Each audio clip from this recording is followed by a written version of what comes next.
학종에 대해서 이제 어떻게 해야 될 것이냐라는 얘기를 던졌는데 우리가 이런 생각을 해봐야 돼요. 학종이 어디서 나왔는가? 학종은 이제 수능 위주 이제 입시에서 그거에 대한 문제 제기가 차고차고 차올라서 나왔거든요. 한 날 하루에 치는 시험으로 인생이 결정되는 게 오는 거냐. 그리고 학교의 학생들이 학교 수업에는 집중하지 못하고 수능 대비 수업에만 집중하는 어떤 그런 것. 그다음에 과연 점수만으로 학생들을 선발하는 게 지금 미래 사회에 맞는 거냐. 이런 것들. 그다음에 정해진 답을 찾는 게 아니라 질문을 생각하는 교육을 해야 되는데 이런 종류의 수능 시험으로는 안 되겠다라는. 그러니까 이미 그 우리 교육이 그 수능 위주의 전형에서 이미 괴물이었던 거예요.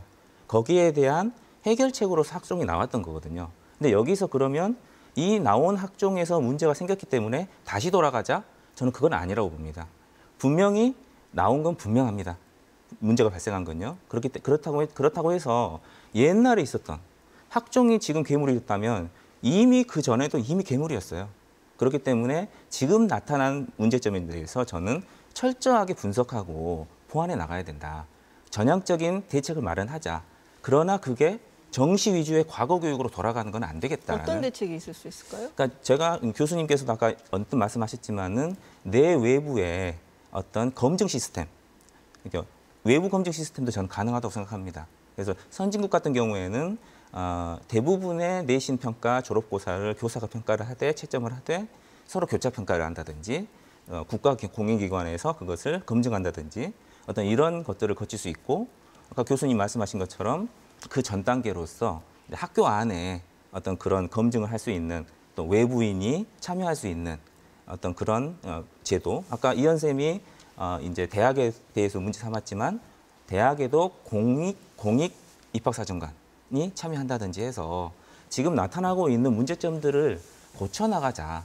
그렇지 않고 돌아갈 수는 없다. 현재는 이제 유지하되 고쳐나가는 방향으로 하자라는 말씀이신 것 같습니다. 박 대표님. 지금 김 부위원장님께서 말씀하신 것처럼 수능이 이미 괴물이었어서 그것에 대안으로 학종이 나왔다라고 얘기를 하셨는데 사실은 그 수능에 대한 문제점들을 계속해서 얘기를 했지만 저희들이 공론화 과정에서도 수능이 절대 그런 부분은 아니다. 그렇게 말씀하실 정도로 괴물은 아니었다라고 얘기를 많이 하고 있었었고요.